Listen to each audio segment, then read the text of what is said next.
Hey guys, welcome back to another trade recap. In this one I was going short, my bias was to the downside.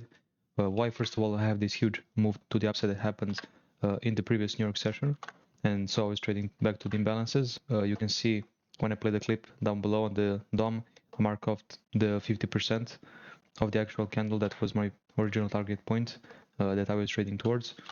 Second of all, you can see that I'm short on the Nasdaq and I'm not short on the S&P because I was probing the trade. I just wanted to see how the trade behaves when I enter, when I'm in a position and I have risk on. So that's how I usually like to trade. I first place a trade on the Nasdaq or on the S&P, use less size, and then probe the trade, see if it's going in my favor. If it does, then I go in with size. I add contracts on the Nasdaq, then I enter my short on the S&P. You can see this volume profile on the S&P tried to hold, but they couldn't manage, and now they dropped down, and now they're just searching for value. You can see we are at the value area lows, and then we're dropping down and down and down into this imbalance, as I said. You can see on the S&P there is a clear downtrend. They haven't been able to touch the 50 EMA for the past 1 hour. They're below the 5 and 13 EMA. They cannot get above it. So yeah, I'm just waiting for price to continue this move to the downside. I'm gonna wait for 3-digit sellers to come in on the DOM. I want to see some big offer or some big bid that I can trade towards. You can see there is more collective bids or more collective offers than the bids, so they want lower prices. So I'm just gonna play the clip and we're gonna analyze the trade in real time. Also, what I forgot to say is this 1045 seller that came in. I didn't catch him actually going short, but he came in with a lot of sell contracts, and that managed to push price down. And that's a good clue if you see such a big seller at the lows of the range and he actually manages to push price down. You want to get on his side because he wants lower prices. He wants to see price coming down.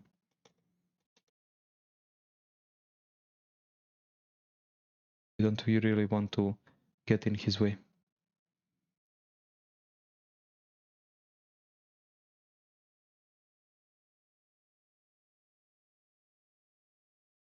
Right now I'm just waiting for price to pick up speed.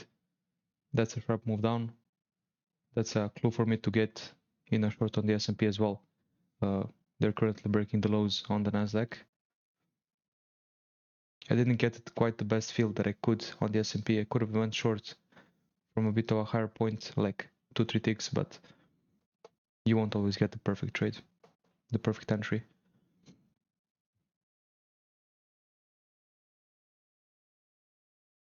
Another sharp move down. I'm just focusing on the delta, seeing if buyers will come in, if they will actually be able to hold the zone and move up.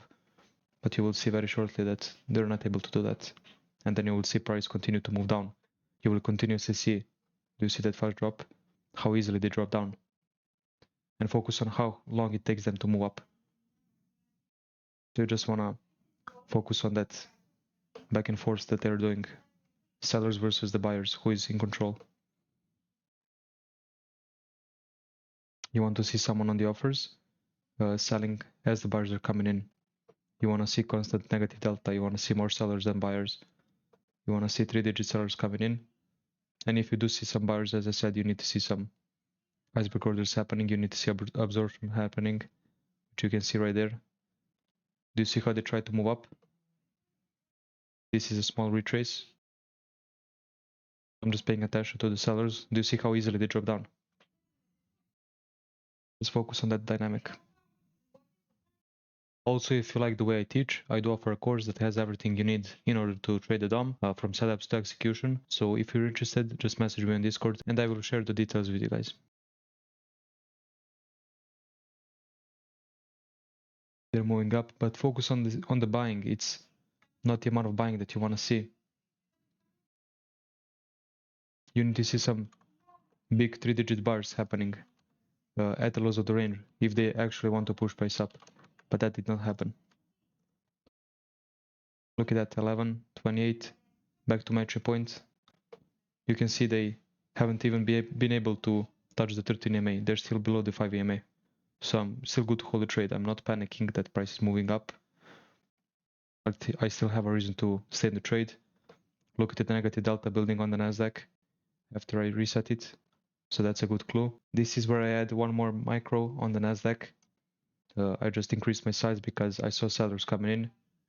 I saw the delta building and then I saw a drop down, so I quickly entered the trade. You don't want to miss this move out. So selling on the S&P, focus 3-digit sellers. When I compare them to buyers, there is not enough buyers to hold the range, and then you see a drop. No one's really on the bids when they drop down, so they're easily letting price drop down.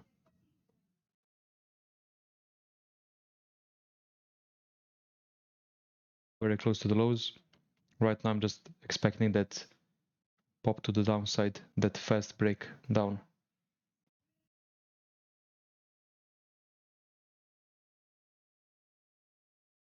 So you can see how I marked off the 50% of that factor.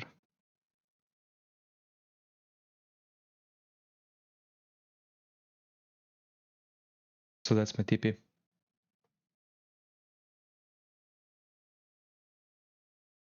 So now we're kind of seeing a pause in the market. They're not able to move up or down.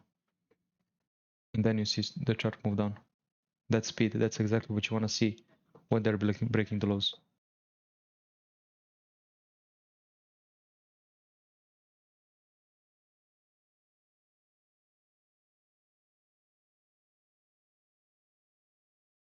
This 203 buy came in.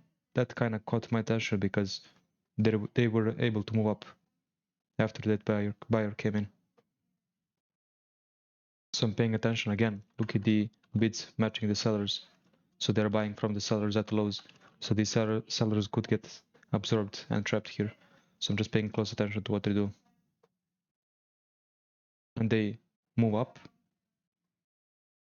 I'm just waiting for them to drop down to the low again. There's another drop. I'm just telling to myself, okay, it's good. They still want lower prices. Let's hold the trade. Let's monitor it. Let's react to what we see and not what we want to see. Again, I see a push up. Focus on the buyers coming in. Focus on the delta. It's much more blue than red at the lows. So I'm just kind of thinking if I should stay or get out.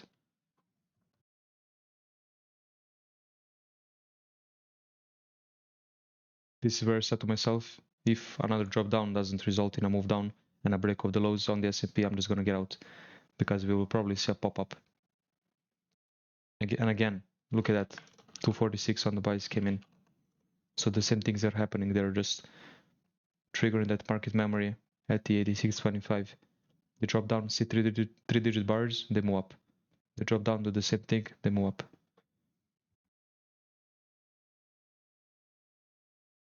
Final break, again you see a move up. Then that fast move up happens, that quick pop. Sellers coming in, but someone's on the bids buying from the sellers.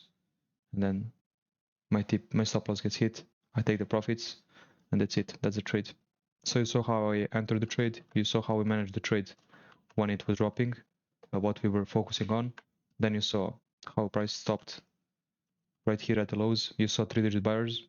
You saw the reason I got out. We just saw that market memory here, how the same buyer was coming in and actually managing to hold the price. And there wasn't anyone on the offers. And then you saw move up, you saw a small retrace. Again, someone was on the buyers. This 199 seller became trapped, and then another push up happened. That's why I said to myself, okay, it's time to get out. Even though we haven't really broken the 5 and 13 MA. I just got out prematurely, but I just like to pay myself, and I'm a scalper.